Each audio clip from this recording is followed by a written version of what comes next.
સુરતમાં મહત્વના પ્રોજેક્ટ એવા મેટ્રો પ્રોજેક્ટની 20 દિવસ પહેલા ગર્ડર લોન્ચર મશીન ચડાવતી વખતે બે ટ્રેન અને લોન્ચર મશીન તૂટી પડ્યા હતા. એક ક્રેન અને લોન્ચર મશીન છે તે એક બંગલા પર પડવાથી નુકસાન થયું હતું. આજે 20 દિવસ બાદ હવે હેવી ક્રેનથી 135 ટનનું લોન્ચર મશીનને હટાવવાનું કામ શરૂ કરવામાં આવ્યું છે. લોન્ચર મશીન ચડાવતા સમયે પણ પૂજા કરવામાં આવી હતી. તેમ તૂટી પડેલા લોન્ચર મશીનને હટાવતા સમય પહેલા પણ પૂજા કરવામાં આવી હતી. બંગલા પર પડેલી ક્રેનને હટાવતા પહેલા લોન્ચર મશીનને હટાવવાની કામગીરી ચાલી રહી છે. આ કામગીરી માટે 50 થી વધુ કર્મચારીઓ દ્વારા કામગીરી કરવામાં આવી રહી છે.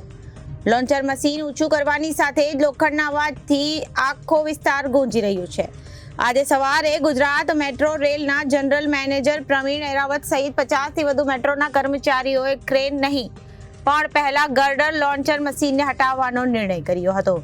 ત્યારબાદ કેબલોને હેવી ક્રેન બાંધીને તમામ સેફટીની કામગીરી કરવામાં આવી હતી. આ કામગીરી પહેલા રસ્તાઓ પણ બંધ કરી દેવામાં આવ્યા હતા. દરમિયાન પૂજા પણ કરવામાં આવી હતી અને શ્રીફળ પણ વધેરવામાં આવ્યા હતા.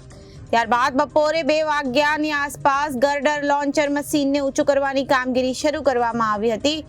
આ મશીન ઊંચું થવા સમયે લોખંડના કડાકાઓનો અવાજ આવી રહ્યો હતો, જેથી આખો વિસ્તાર કડાકાઓથી ગુંજી ઉઠ્યો હતો. અત્રે ઉલ્લેખનીય છે કે યમુનાનગરમાં જે બંગલા પર ક્રેન અને લોન્ચર મશીન પડ્યું છે તે ઘરના માલિક મહેશભાઈ દેસાઈએ તેઓ છેલ્લા 20 દિવસથી અન્ય સંબંધીઓને ઘરે રહી રહ્યા છે.